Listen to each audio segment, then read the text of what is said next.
There is a difference between a trip and a journey. One takes a trip to the store, to Disneyland, to a 2-week whirlwind tour of Europe. A journey implies more, something deeper, something that doesn't stop at the end of 2 weeks. We're about to embark on a journey that takes us to a city in India, to streets overflowing with people, and to a center located on one of those streets. The city is named Calcutta, and the center is called International Mission of Hope. The names of the city and the center are not what's most important. What's important is that the center was born to give the hope of a home to children scattered in those streets, forsaken in street clinics, and forgotten in orphanages and jails. Calcutta is much more than a physical location, and the center extends far beyond its Indian address. But now it's time for us to begin our journey, to go back to November 1977, when Sherry Clark, then a mother of 8, a woman who had previously involved herself with orphans in Vietnam, first saw this city. And what a tapestry she saw. It was awful and it was wonderful. At one glance, you saw poverty beyond your imagination. The stench and overwhelming heat, combined with the sights of humanity, made your legs feel weak, like crumbling beneath you. But you couldn't. Almost without your knowing, you started walking in rhythm to the city. And as you walked, you saw the city better. Beneath or beyond the garbage heaps you sought to avoid, you saw and smelled an arresting beauty.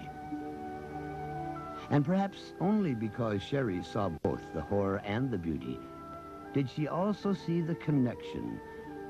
Just as she saw young children and women pack together cow dung heaps into cakes for fuel, she envisioned building with her hands a home for children, some of whom she could see with her eyes, others who were hidden away, discarded and dying with every step she took. Sherry knew that there wasn't 1 minute to waste. If you're going to bring hope to a 1-pound baby, a 2-pound baby, or one that possibly weighed 3, every minute counted. You don't have the time to wonder or even scream out your rage at the condition of the child in your arms. You have to move, and move quickly. Sherry was not alone in this endeavor. A trio sprang up, as deeply involved as she. There was Sunil Prakash, Sue Walter, and soon others. But in those first days, it was like a handful of people against a world of odds. And this small group began living out its mission.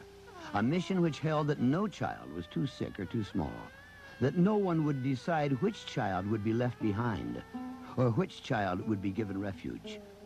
Every child was considered a gift and worthy of being named, held, loved, and given a home. Some babies lived only long enough to be named and held for a few brief moments. But the namers and the holders believed that even such a brief time was meaningful and worth all their effort. It's important for us to realize that the babies and children IMH sought to help were discarded children without any future whatsoever. They had no one else. In those beginning days, this early IMH staff helped the children who were alone in the streets of Calcutta, called by the legal community stray children. They ranged in age from 6 months to 12 years. Like Kanka, a little girl of 6 who was sent out with her brother to go to a nearby market. Her brother told her to wait for him on a corner while he ran ahead, but no one ever came back for her. She was picked up and put in jail, and spent the next 6 years there for no crime except that of being left on a corner. Actually, these children were fortunate just to be alive, to have reached the age of 4 or 7 or 9. For IMH soon discovered that perhaps the most helpless children of all were the babies, many of whom were lying totally abandoned, left behind in a street clinic or a maternity home. And when you hear the name maternity home, you must see what it means in Calcutta. But all they had was a place to die. And so another significant dimension was added to the IMH mission, a relentless search for abandoned babies became a part of the everyday life of the center. Staff members would knock on the doors of maternity homes or street clinics where babies were daily abandoned.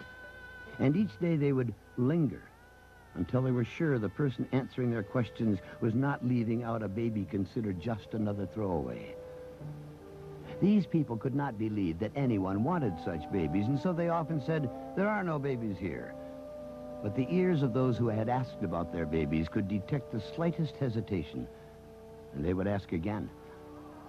Finding the babies was only the beginning. After a child had been found in a prison, a hospital, or a maternity home, IMH had to petition the courts for custody. Envision this city you have been seeing, with a population overflowing into every crook and cranny, with sporadic intervals of electricity each day. The result was that the custody proceedings, the paperwork, sometimes took weeks, even months. But that didn't stop the activity inside the center. And in those beginning days, the center was a very small, apartment-sized house that was home for over 25 people. In that little place, miracles happened. To sustain life in babies who weigh less than 3 pounds and who are as close to death as can be requires much care, round-the-clock care. Some of you who are listening now hold those very children, those small wonders. Those were the beginnings of IMH. Much has happened since then. The center has grown from that small house to 3 homes, each serving a different need. The staff is over 150 strong, with 5 doctors, 10 nurses, and over 100 trained child care workers who each tend to no more than 2 babies. The medical expertise of the staff has become so renowned that top medical people from all over India want to